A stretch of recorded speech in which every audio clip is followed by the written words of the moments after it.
Mars पर देखिए ये सिलेंड्रिकल ऑब्जेक्ट, आखिर क्या है इसके पीछे की सच्चाई? मार्स पर मिले जीवन के सबूत, लेकिन नासा ने सिरे से खारिज कर दिए। आखिर मार्स के पीछे जाते ही क्यों फेल हुए 15 से भी ज्यादा मिशंस? और पुरानी सभ्यताओं ने मंगल को आखिर क्यों देवताओं में एक खास जगह पर रखा? वो क्या जानते थे ऐसा मंगल के बारे में? तो नमस्कार, आदाब, सत श्री अकाल। साईफाई दुनिया में आपका स्वागत है। मंगल शुरू से ही हमारे लिए एक फैसिनेशन रहा है, वो लाल चमकता हुआ गोला। शुरू से ही हम मानते आए हैं कि मंगल और धरती के बीच कोई बड़ा कनेक्शन है। क्या वहाँ भगवान रहते हैं? और क्या मार्स पर कोई इंटेलिजेंट लाइफ है? एंशिएंट लोग हमेशा यही सोचते थे। उसका लाल रंग उन्हें डराता जरूर था, लेकिन वो मंगल को देवता मानते थे, युद्ध का देवता। एगस्टस एक रोमन एम्परर जिसने अपने देवता मंगल के ऑनर में कई मंदिर बनवा दिए। जब युद्ध होता तब उनकी रणनीति वहीं बनाई जाती। टेम्पल ऑफ मार्स के दरवाजे खोल दिए जाते ताकि उस मंगल से कनेक्शन बना रहे। हिस्ट्री में ऐसे बहुत से सबूत मिले हैं जहां मार्स को एक अलग ही लेवल पर देखा गया और उसे किसी दूसरे ग्रह के मुकाबले ज्यादा स्टडी भी किया गया। एंशिएंट इजिप्शियन एस्ट्रोनॉमर्स ने 1534 बीसी में एक स्टार मैप बनाया और उस चार्ट पर मार्स को भी जगह दी गई। तकरीबन 250 साल बाद सेटी द फर्स्ट के मकबरे की सीलिंग पर इजिप्शियंस ने मार्स को कुछ इस तरह से अंकित किया था। कुछ सिविलाइजेशन थी जो मंगल से डरती थीं, उसके क्रोध से। मायन सिविलाइजेशन, उनके कैलेंडर और बुक्स में भी मार्स की एग्जिस्टेंस है। आखिर ये सब चीजें हमारे और मार्स के बीच में किसी बड़े लिंक की ओर इशारा कर रही थीं। ये सभी सिविलाइजेशंस एक दूसरे से कटी हुई होने के बावजूद भी हमें एक ही सुराग क्यों दे रही हैं? हम इंसान ही धरती पर राज क्यों कर रहे हैं? जिस तरह से हम इंसान इतनी तेजी से इवॉल्व हुए हैं, इस धरती पर रहने वाली कोई और प्रजाति नहीं हुई। एवोल्यूशन बाकी सभी प्रजातियों के लिए इतना स्लो बिहेव क्यों कर रहा है? क्या सच में धरती पर कोई एंजल्स आए थे जो हमें इतना ज्ञान देकर गए? धरती के बाहर हेवन से एंजल आने की घटनाओं को दुनिया के सभी धर्मों में लिखा गया है। और आज आप जानते ही हैं कि अगर हेवन की ओर इशारा करना हो तो हम स्पेस की ओर इशारा करते हैं, उन तारों की ओर।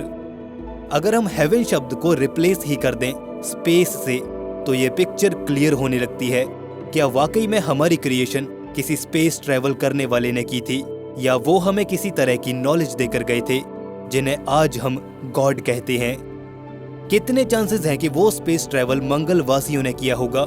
सन 1849 में मेसोपोटामिया एक्सपीडिशन के दौरान सुमेरियन सभ्यता से जुड़े कुछ लेख सामने आए। जब उनको डिकोड किया गया तो वो इस दुनिया की एक पुरानी सुमेरियन सभ्यता के सबसे पुराने गॉड अनुनाकी के थे। वो एंजल थे जो किसी दूसरी दुनिया से आए थे। उन्होंने अपने जीन्स का इस्तेमाल करके एक हाइब्रिड ह्यूमन अदामू बनाया, धरती का वो पहला इंसान। उन्होंने धरती के अंदर से सोना निकालने के लिए इंसानी स्लेव्स की एक पूरी फौज बनाई थी जो काफी बुद्धिमान थी। अनुनाकी ने अपने टाइम में अनेकों इमारतों का निर्माण करवाया और अंत में जाते हुए एग्रीकल्चर, आर्किटेक्चर, मैथमेटिक्स, म्यूजिक और राइटिंग का ज्ञान हम इंसानों को देते गए। ये लेख एंशिएंट सिविलाइजेशंस के बारे में बहुत कुछ बताते हैं और ये भी बताते हैं कि उनका एलियन कनेक्शन क्या है। क्या अनुनाकी मार्शियन थे जो अपने प्लेनेट को बचाने के लिए सोने की तलाश में धरती पर आए थे? और क्या मार्स पर आज भी कोई इंटेलिजेंट लाइफ है? कुछ घटनाएं हैं जो हमारा ध्यान मार्स पर इंटेलिजेंट लाइफ फॉर्म्स होने के ऊपर लेकर जाती हैं। मसलन सोवियत यूनियन का फोबोस 2 मिशन। इस मिशन ने मार्स पर कुछ ऐसा देखा जिसकी एक्सप्लेनेशन धरती पर किसी के पास नहीं थी। जुलाई सन 1988 में सोवियत यूनियन मार्स को एक्सप्लोर करने के लिए 2 जुड़वा मिशन लॉन्च करता है, फोबोस 1 और फोबोस 2। मार्स को एक्सप्लोर करने जा रहा फोबोस 1 रास्ते में ही गायब हो जाता है। गायब इसलिए क्योंकि कनेक्शन टूटने के बाद तो पता नहीं कि स्पेसक्राफ्ट कहां गया और कहां नहीं। इसकी एक्सप्लेनेशन दी गई कि ह्यूमन एरर की वजह से फोबोस 1 रास्ते में ही दुर्घटना का शिकार हो गया। फोबोस 2 किसी तरह से लाल ग्रह तक पहुंच जाता है। मार्स पर पहुंचते ही फोबोस 2 में भी गड़बड़ शुरू हो जाती है। ऑनबोर्ड फ्लाइट कंट्रोल सिस्टम पर लगे 3 प्रोसेसर अचानक ही अजीब बिहेव करने लग जाते हैं। एक तो फेल ही हो जाता है और बाकी के 2 प्रॉब्लम में थे। 27 मार्च 1989 को फोबोस 2 को मंगल ग्रह के चांद फोबोस की फोटोज क्लिक करनी थी। ये स्पेसक्राफ्ट मार्स के पीछे जाने वाला था और पृथ्वी के ग्राउंड कंट्रोल से इसका कनेक्शन कुछ टाइम के लिए टूटने वाला था। इस प्रोसेस में स्पेसक्राफ्ट ज्यादा से ज्यादा 1 से 1.5 घंटे तक आउट ऑफ कम्युनिकेशन रहता है, लेकिन 4 घंटे गुजर गए, स्पेसक्राफ्ट का कोई अता पता नहीं था। अचानक एक सिग्नल आता है, लेकिन वो सिग्नल ऐसा था जिसे डिकोड ही नहीं किया जा सका।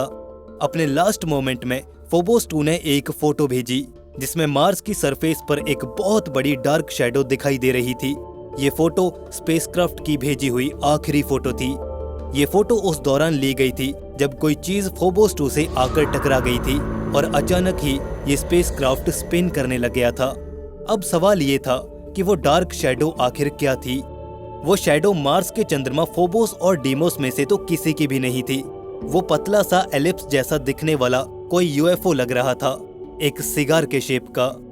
उस समय सोवियत यूनियन के चेयरमैन ने बड़े ही संभलते हुए उस फोटो के बारे में बयान दिया कि एक इमेज में एक बड़ी ही अजीब से शेप की ऑब्जेक्ट को स्पेसक्राफ्ट और मार्स के बीच में कैप्चर किया गया है।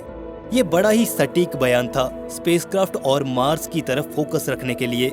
लेकिन सन 1991 में हुई एक यूएफओ कॉन्फ्रेंस में सोवियत यूनियन के एक एक्स सर्विसमैन ने ये कहा कि आप उसे हमारे सोलर सिस्टम में मिली पहली एलियन मदरशिप की लीक्ड फोटो मान सकते हैं।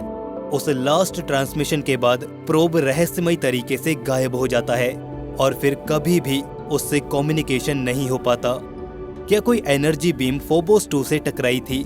और क्या वो सिगार शेप की ऑब्जेक्ट हमें हाल ही में मिली पहली इंटरस्टेलर ऑब्जेक्ट अमुआमुआ जैसी ऑब्जेक्ट थी? क्या कोई वाकई में वहां पर इंटरस्टेलर ट्रेवल कर रहा है? क्या मार्स पर वाकई में एलियंस रहते हैं? ये सवाल वाकई में बहुत बड़ा है। क्या मार्स के नीचे अंडरग्राउंड कोई सभ्यता रहती है? शायद सूर्य के खतरनाक रेडिएशन से बचने के लिए मंगल ग्रह वासियों ने जमीन के नीचे रहना सीख लिया हो। क्या पता वो मार्स की सतह पर आने से भी डरते हों। क्या पता उनसे वो रेडिएशन सहा न जाता हो सकता है कि वो स्ट्रगल कर रहे हों अपनी सिविलाइजेशन को बचाने के लिए। वो लाखों साल पहले ही अंडरग्राउंड हो चुके हों और उसके बाद सोलर स्टॉर्म ने मार्स पर तबाही मचा दी। एक मार्शियन सभ्यता शायद बिल्कुल हमारे पड़ोस में रहती है जिसे हम देख नहीं पा रहे। वरना वो कौन सी एनर्जी है जो हमें मार्स को एक्सप्लोर करने से रोक रही है? ये स्पेसक्राफ्ट अकेला नहीं था जो मार्स के पीछे गायब हुआ था। नासा का मार्स ऑर्बिटर भी मार्स के ऑर्बिट में जाने से ठीक पहले रहस्यमय तरीके से गायब हो गया था। स्पेस में गुम हुए स्पेसक्राफ्ट हमेशा के लिए ही खो जाते हैं। ऐसा नहीं है कि हम उनको रिकवर करके ये पता लगा लें कि उसके साथ क्या हुआ था। इसमें कोई ब्लैक बॉक्स नहीं मिलता, ना कोई स्ट्रगल के मार्क्स ढूंढना और ना ही कोई फिजिकल इन्वेस्टिगेशन। हमारे सामने होता है तो वो है उसका पाथ, फ्लाइट डेटा और उसके द्वारा भेजे जा रहे सिग्नल्स। स्पेसक्राफ्ट लॉस्ट तो सब खत्म। हम सिर्फ अंदाजा लगा सकते हैं कि उसके साथ क्या हुआ होगा। उस एक हो चुकी घटना के लिए नंबर ऑफ पॉसिबल इवेंट्स सामने रख दिए जाते हैं, लेकिन सच्चाई वो है जो उस स्पेसक्राफ्ट के साथ हुई होगी। वो डेटा जो उसने रिकॉर्ड तो कर लिया होगा लेकिन कभी भेजा ही न जा सका। जापान का मार्स मिशन नोजोमी स्पेसक्राफ्ट रास्ते में ही खराब हो गया। रशिया का मार्स 96 धरती के एटमॉस्फेयर में ही क्रैश हो गया। नासा का मार्स पोलर लैंडर मार्स के पीछे 49 सेकंड पहले ही चला गया। उससे दोबारा कोई कम्युनिकेशन नहीं हो पाया और वो मार्शियन एटमॉस्फेयर में ही जलकर खाक हो गया। उप्स, बेचारा स्पेसक्राफ्ट। कहा गया कि इंग्लिश यूनिट्स यूज की गई थी स्पेसक्राफ्ट को प्रोग्राम करने के लिए, जबकि नासा ने मैट्रिक यूनिट्स में प्रोग्राम करने के लिए कहा था। स्पेसक्राफ्ट लॉकहीड मार्टिन नाम की एक कंपनी ने बनाया था। इन सब एरर्स के लिए स्पेसक्राफ्ट को 2-3 बार क्रॉस चेक किया जाता है। हद है, ऐसी गलती से भी स्पेसक्राफ्ट मार्स तक तो बिल्कुल सही पहुंच गया, लेकिन वहीं जाकर उसे क्यों खराब होना था? ऐसे ही एक और मार्स लैंडर बीगल 2 भी मार्स पर जाकर खो गया। ये घटनाएं 1, 2 या 3 नहीं बल्कि 15 मिशंस मार्स पर जाकर ऐसे ही गायब हो चुके हैं। आखिर ऐसी क्या चीज है मार्स पर जो इतने मिशंस मार्स पर जाकर फेल हो रहे थे? इसी वजह से इन फेलियर्स को मार्स कर्स का नाम दे दिया गया।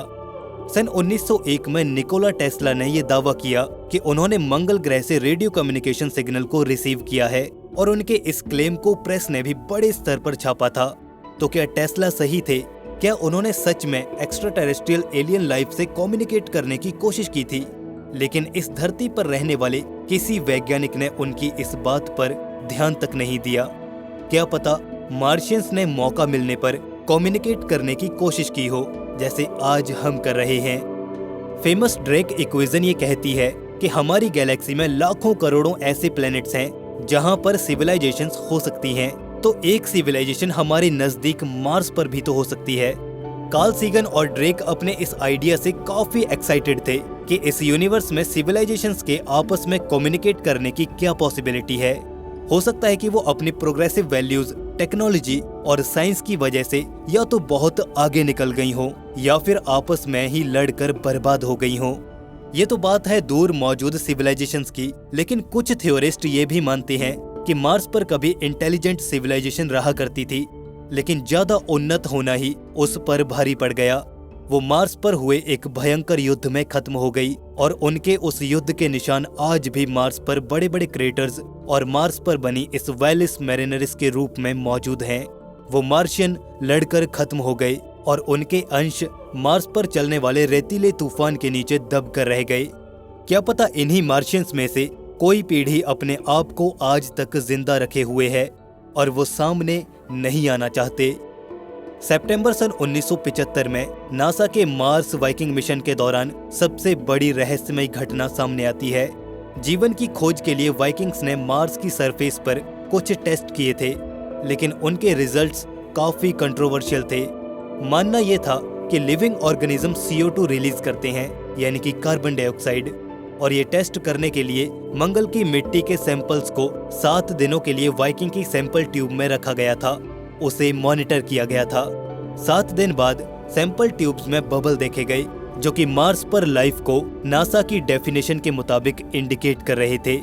हालांकि एक टेस्ट जो ऑर्गेनिक मैटर की खोज के लिए किया गया था वो फेल साबित रहा। मार्स पर लाइफ के होने के लिए एक टेस्ट को पर यूनिट सैंपल सॉइल में 30 मिलियन बैक्टीरिया चाहिए थे, तो दूसरे टेस्ट में सिर्फ 30 टेस्ट पॉजिटिव थे। लेकिन नासा की हायर अथॉरिटीज ने इन रिजल्ट्स को मानने से इनकार कर दिया। लेकिन वहीं नासा के ही वैज्ञानिक इन रिजल्ट्स को 100% सही मान रहे थे। नासा में ही इन रिजल्ट्स को लेकर 2 राय बन चुकी थीं। वो रिजल्ट्स सब पॉजिटिव थे और मार्स पर पहली बार जीवन खोजा जा चुका था और वो टेस्ट मार्स पर दोबारा कभी नहीं किए गए। लेकिन मार्स पर इतने फेलियर्स के बावजूद भी अरबों डॉलर्स खर्च किए जा रहे हैं। आखिर क्या है वहां ऐसा? क्या नासा और बाकी स्पेस एजेंसीज हमसे कुछ छिपा रही हैं?